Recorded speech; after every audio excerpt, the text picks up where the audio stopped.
Hello world, Mia here, and I don't know about you, but I'm ready to rock PrepTober.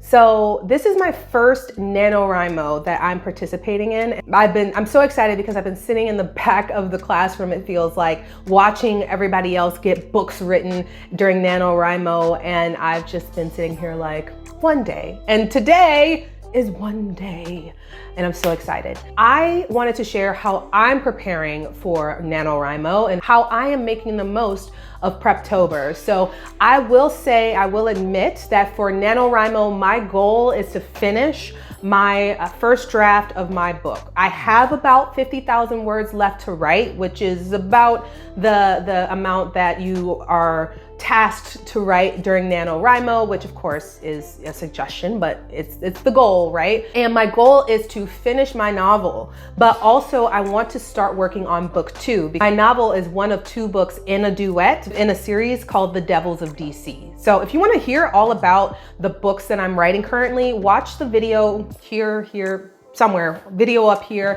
that will tell you all about my WIPs, my works in progress, because there are a lot of them. There are 6 books in this series that I'm working on, and I'm so excited to get this out into the world. Here's how I am prepping for NaNoWriMo. I used to be a pantser back when I was in college. I've written a lot of short stories. I've presented some of my short stories at conferences, and I've never been a plotter. I've always been the person to follow where the characters lead me. I am very character driven. I'm not a person that gets very deep into world building necessarily. That's why I write contemporary romance, because the world's already built, right? But I like to focus on, or where I'm driven or I'm inspired to write, is from the eyes of the characters. So for me, I spend a lot of time developing the character's backstory. So that's where I start. It always starts with the character. So I go first step, even before I pick out pictures to represent my characters, which for me, that's always helpful. It helps my mind's eye. I'm one of those people that has like the running dialogue all the time in their brain. If you are also like me, let me know. I didn't realize that there were people who just had silence in their brains all the time. I don't know what that's like. It's noisy in here.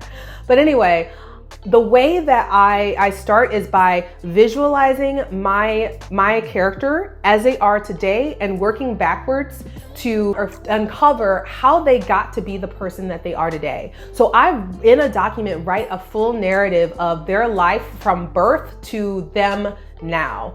And step 2 of that, and I do that for all of my main characters, and then I also, from there, I create I create the secondary characters and any tertiary characters that may be in there, people that were maybe died before the book started, but they're crucial to knowing their existence in order to move forward. I create the whole architecture of their family tree and who they are as a person. And from there, what I do is I create a table that acts as their timeline. So any crucial dates that are going to be critical to the plot and the progression of the plot, I put down their age, the rough time that it happened, the date that it happened, the season that it happened, or the month or a time of year that it happened. That way I have a clear, succinct picture of the big things that happen in my characters' lives. A lot of my books deal around traumatic events that happen in the character's past. And so it's important for me to keep track of that, because I am that reader who will point out a discrepancy, and I don't want to have my readers doing that to me. So that's my process, is I create that timeline. The next thing I do is I visualize it all. So that's where my Trello board comes in. So for every book, I use Trello not so much for plotting. For plotting, I use Google Sheets. But for Trello, what I do is I use it as my repository for all things the book. So all of my books have their own Trello board with information about the characters, locations that they live in, pictures from locations that they live in. And all the links will be down in the description, where you can watch the video that I talked about, free tools like Trello that you can use to organize your books. and organize your backstory and your research information for your books. So I create that Trello board so that way I have an at-a-glance profile of each of my characters within the cards, a picture that I can look at a glance. I have organized who are the main characters, who are the secondary characters, who are those tertiary characters, and I have a place to reference any research that I may have that is relevant to making sure that I get right. One of the things that I'm doing is I set a schedule. So I use an app called Reclaim, which is a Google Chrome plugin that integrates with your Google Calendar. And what it does is, as I put things on my calendar like doctor's appointments, meetings with my kids' teachers, lunch with my mom, I put that all in my calendar. And what Reclaim does is it blocks out time for me to have my writing.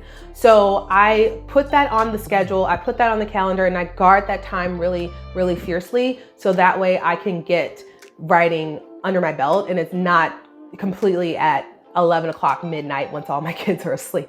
Other thing that I'm doing to prep is, and I've been doing this for the past couple of weeks, is I have co-writing sessions where I get on Google Meet or Zoom with one of my writing buddies, and for 60 to 90 minutes, we are setting on a Pomodoro timer and we are getting the work done. And so we set goals at the beginning of the sprint. And for me, body doubling as a neurodivergent person is the best way that I can get work done. If I feel like there's someone else next to me that's also getting work done, it helps me with that extrinsic motivation. So that's another thing that I'm doing, and I have planned out 4 times a week now during PrepTober and beyond.